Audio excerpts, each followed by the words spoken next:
Hi everyone, once again I welcome all of you my YouTube channel Independent Learn Education, जिसमें हम lecturer education, headmaster, headmistress और जितने भी teaching jobs हैं उनका पेडागोजी पोर्शन उसकी प्रिपरेशन कर रहे हैं, जिसमें हमने एजुकेशनल साइकोलॉजी के चैप्टर को स्टार्ट किया हुआ था। आज हम एजुकेशनल साइकोलॉजी के अंदर बिहेवियरल थ्योरीज ऑफ लर्निंग को डिस्कस करेंगे कि बिहेवियरल थ्योरीज ऑफ लर्निंग किस किस ने दी, इसको क्या इम्पोर्टेंस दी और कैसे ये प्रैक्टिकल लाइफ के अंदर या रियल वर्ल्ड के अंदर ये यूज़ होती है। इसमें जो पहली थ्योरी है वो है क्लासिकल कंडीशनिंग, जिसे हम रिस्पोंडेंट कंडीशनिंग भी कह देते हैं। क्लासिकल कंडीशनिंग एक रशियन साइकोलॉजिस्ट आयन पॉवलोव ने पेश की थी। इनके मुताबिक when two things commonly occur together, appearance of one will bring the other to mind। इनके मुताबिक जब दो चीज़ें एक ही टाइम में इकट्ठी हों, और इस तरह इकट्ठी कैसे इकट्ठी हों कि आप किसी चीज़ को देख रहे हैं और फ़ौरन आपके माइंड में किसी और चीज़ का ख्याल आ जाए, तो इस जो हालत है इसको इन्होंने क्लासिकल कंडीशनिंग के नाम से जाना। It is also known as stimulus response learning. इसे स्टिमुलस रिस्पॉन्स लर्निंग भी कहा जाता है। इसकी एग्जाम्पल के तौर पर हम यूज़ कर लेते हैं कि मदर को देखकर छोटे बच्चे जब फीड कर रहे होते हैं या वो माँ के हाथ में कोई खाने की चीज़ देखकर या कप को देखकर या प्लेट को देखकर, तो जैसे ही वो माँ के हाथ में आप कप को देखते हैं या प्लेट को देखते हैं तो इनके माइंड में बिल्कुल क्या आता है कि अब उन्हें फीड कराया जाएगा, उन्हें खाना खिलाया जाएगा। तो वो उसमें वो रिएक्शन का इजहार करते हैं। कैसा रिएक्शन का? खुश होते हैं, क्लैपिंग करते हैं। ये हम यंग एज में चिल्ड्रंस की बात करें, बच्चों की। This theory was presented by Russian psychologist Ivan Pavlov, जिन्हें नोबेल प्राइज़ भी दिया गया था 1905 में इनकी इसी थ्योरी की वजह से। इन्होंने एक एक्सपेरिमेंट किया। To test this theory, Pavlov set up an experiment in which he rang a bell shortly before presenting food to the dogs. At first, the dogs elicited no response to the bells. तो इन्होंने एक छोटा सा experiment किया कि Pavlov surgically implanted a tube in saliva gland of dog to collect saliva। इन्होंने क्या किया, छोटा सा एक्सपेरिमेंट किया इस अपनी कंडीशनिंग को चेक करने के लिए कि एक डॉग को के अंदर उन्होंने क्या सलाइवरी ट्यूब जो है ना वो इम्प्लांट कर दी उनके मुंह के अंदर। और उस सलाइवरी ट्यूब का जैसे ये पिक्चर के अंदर दिखाया गया है, ठीक है, तो ये एक एक्सपेरिमेंट है कि उसके मुंह के अंदर जो है सलाइवरी ट्यूब लगा दी गई और उससे अब उसको ऑब्जर्व कर रहे हैं। क्या ऑब्जर्व कर रहे हैं?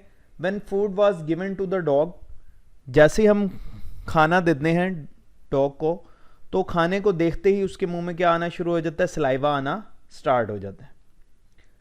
तो खाना जो है वो स्टिमुलस है और उसके सामने खाने की वजह से उसके मुंह में जो सलाइवा आता है वो उसका रिस्पॉन्स है, ठीक है, वो नेचुरल रिस्पॉन्स है।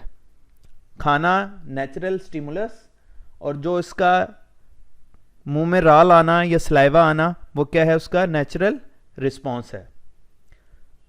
अब उसने क्या किया कि इस खाने को पेयर कर दिया किसके साथ? बेल के साथ। कि पहले वो बेल बजाता था और उसके बाद खाना प्रेजेंट करता था। आफ्टर सम एक्सपेरिमेंट या कुछ प्रैक्टिस के बाद तो उसने ऑब्जर्व किया कि जैसे ही बेल बजती है और अभी खाना पेश नहीं किया जाता, तो फौरन ही जो डॉग है उसके मुंह के अंदर क्या आना शुरू हो जाता है? सलाइवा आना स्टार्ट हो जाता है। तो अब बेल क्या हो गई? कंडीशनल स्टिमुलस है, कंडीशन लगा दी, और उसकी वजह से बेल की वजह से उसका जो राल आ रही है वो कंडीशनल रिस्पॉन्स है, कंडीशन की वजह से आ रहा है उसके।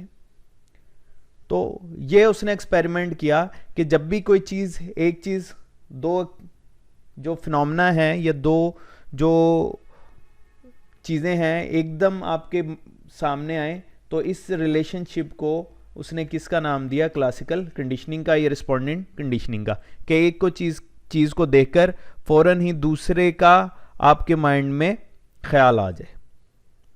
अब इसके जो रिजल्ट निकाले पहले केस के अंदर, जो खाना है वो अनकंडीशनल स्टिमुलस है, यानी कि खाने को देखते ही कोई कंडीशन नहीं लगाई तो खाना क्या हो गया? अनकंडीशनल स्टिमुलस हो गया। और रिस्पांस क्या हुआ उसका? Unconditional response. उसके मुंह में क्या आ रहा है? सलाइवा आ रहा है। तो फिर क्या किया? अभी बेल के साथ उसको पेयर कर दिया। तो कुछ देर के बाद क्या हुआ? जब स्टार्ट में बेल बजाई तो बेल क्या है? न्यूट्रल स्टिमुलस है। बेल की आवाज़ में उसके सलाइवा नहीं आ रहा था, सिर्फ बेल बजा रहे थे और अभी खाना पेश नहीं कर रहे थे हम डॉग को। तो क्या उस कोई रिस्पांस नहीं दे रहा था, उसके मुंह में सलाइवा नहीं आ रहा था, तो उसका रिस्पांस भी क्या था? नो था। फिर क्या हुआ? फिर हमने बेल को पेयर कर दिया खाने के साथ कि बेल बजाते हैं, उसके थोड़ी देर बाद खाना देते हैं। अब क्या ऑब्जर्व किया आइवन पॉवलोव ने? उसने ऑब्जर्व किया जैसे हम बेल बजाते हैं तो बेल की वजह से क्या होता है? Conditional stimulus. बेल क्या हो गई अब? Conditional stimulus. और उसी को देख के फौरन उसका रिस्पांस वो क्या करता है? कंडीशनल रिस्पांस दे रहा है, उसके मुंह में सलाइवा आ गया। अब बेशक आप उसे खाना नहीं दे रहे, लेकिन जैसे ही आप बेल बजा रहे हैं तो उसे पता है कि बेल के फौरन बाद आपको खाना मिल जाएगा। तो ये क्या, बेल क्या हो गई? कंडीशनल स्टिमुलस हो गया। और जो खाना उसको फौरन बाद मिल रहा है उसकी वजह से जो उसके मुंह में राल आई या सलाइवा आया, तो उसे कंडीशनल रिस्पांस का नाम दिया जा रहा है। उसके बाद जो जेबी वॉटसन है वो भी बिहेवियरल साइकोलॉजिस्ट के नाम से जाने जाते हैं, और ये भी सपोर्ट करते हैं। किसको सपोर्ट करते हैं? आइवन पॉवलोव की क्लासिकल कंडीशनिंग थ्योरी को। Watson was American psychologist, perform the experiment on 11 months old human Albert. उन्होंने अपने एक्सपेरिमेंट एक बच्चे को लिया जिसका नाम अल्बर्ट था। He was presented a white rat paired with loud noise of hammer। तो उन्होंने देखा कि जब भी बच्चे को एक वाइट जो रैट के करीब किया जाता है और फौरन ही एक साइड पे दूसरी तरफ जोर से हैमर को खड़काया जाता है या किसी चीज पे जोर से मारा जाता है, तो बच्चे के अंदर क्या हो गया? उस वाइट रैट से क्या पैदा हो गया? डर पैदा हो गया। Watson said that classical conditioning could cause some phobias in humans. Afterwards, Albert starting weeping just after the seeing the white rats without hammer noise।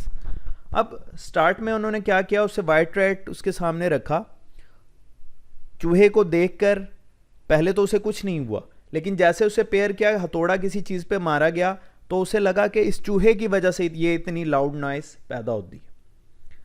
5-6 दफ़ा इसी तरह प्रैक्टिस को दोहराया गया, तो उसे अब ये उसके माइंड में आ गया बच्चे के कि जैसे ही चूहा कोई वाइट चीज़ उसके सामने आएगी, ठीक है, उससे क्या होगा? एक ज़ोरदार आवाज़ पैदा होगी। अब उन्होंने क्या किया? एक्सपेरिमेंट के अंदर वाइट रैट को हटा के वहाँ वाइट भालू रख दिया। अब उस वाइट भालू को भी देख के उस बच्चे के अंदर क्या पैदा हो गया? वो खौफ का फोबिया पैदा हो गया कि जैसे ही वाइट चीज़ देखी तो उसे पता चल गया कि अब एक ऊंची आवाज़ ज़ोर से आएगी जिस आवाज़ से वो बच्चा डरता है। तो यहाँ भी क्या हो गई? एसोसिएशन हो गई। किन चीज़ों की? 2 चीज़ों की। तो हम दोबारा मैं क्लासिकल कंडीशनिंग की जो डिफाइन कर देता हूँ definition, associative form of learning in which subject learns relationship between 2 stimuli. When 2 things commonly occur together, appearance of one will bring the other to mind। ठीक है, तो आई होप आज का लेक्चर आपको पसंद आया होगा। कल हम अपने न्यू वीडियो के साथ हाजिर होंगे। हम अपने मोटो के साथ एंड करते हैं, learn and lead the world independently। Subscribe my channel, share and press the bell icon। My best wishes with all of you। Thanks।